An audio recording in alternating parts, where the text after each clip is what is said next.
He was never heard that. Have you ever had women? Could a woman make your team, fellas? Tell me. Been updated on that? No, we're having a meeting in an hour. Have a meeting downstairs in 1 hour. Yeah. Mr. President, The standpoint of winning a war is doing pretty well. Yeah. think would happen I there? have a plan for everything, but we'll see what happens. We've got a ways to go. They should have, look, they should have made the deal. I had a great deal for them.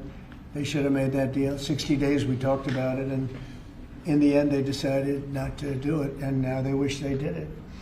And they want to meet, but it's, it's a little late to meet, but they want to meet, and they want to come to the White House. They'll even come to the White House, so we'll see. I may do that. Now, you seem very open to the idea of potentially taking U.S. action. Obviously, you're not going to tell us that. Can you walk us through what contributed to that change, how you got to where you are in making your decision now? Well, I think it started the first night. I mean, that first night was devastating, and it really knocked the one side off, as you know. It was a devastating evening, day, and it pretty much proceeded that way. I have a meeting in the war room in a little while, situation room, as some people call it. So we're going to meet. We're going to see. We're in the midst of it's a terrible thing. I hate to see it. I hate to see all that death, so much death and destruction. But death primarily is what I hate to see. Does that mean you haven't made a decision yet on what to do?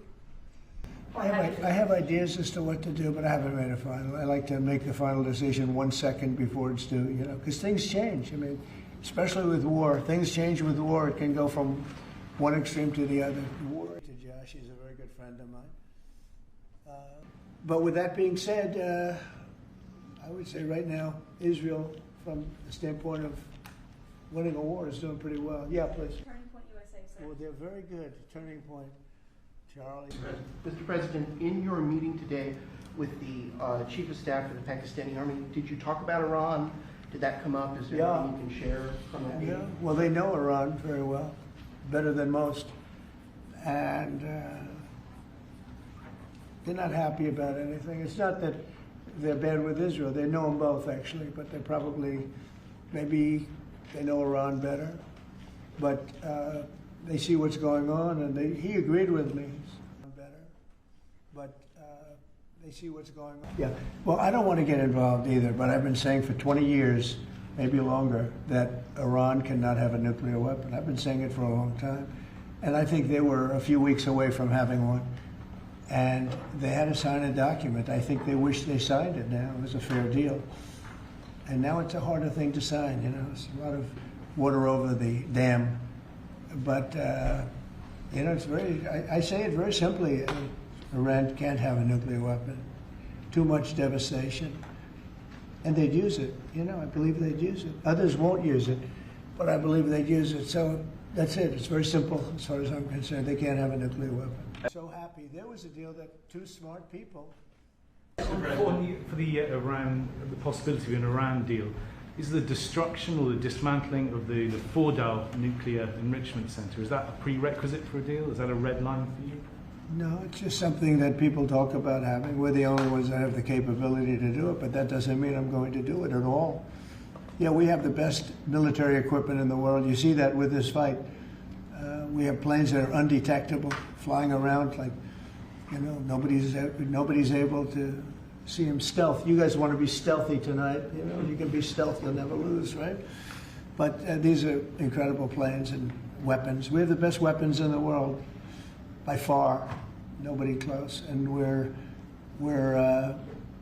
certain countries take advantage of that. Israel has incredible weaponry.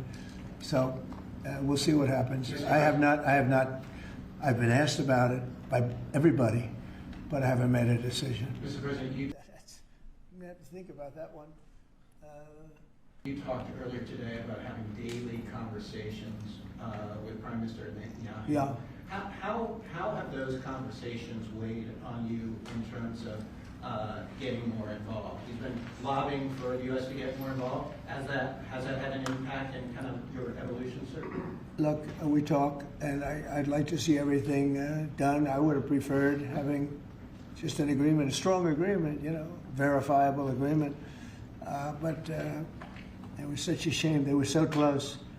Iran was very close to signing what would have been a very good agreement for them. And maybe that Could still happen, I guess, you know. They do want to come and see us. They want to see me in the White House. That's a big statement.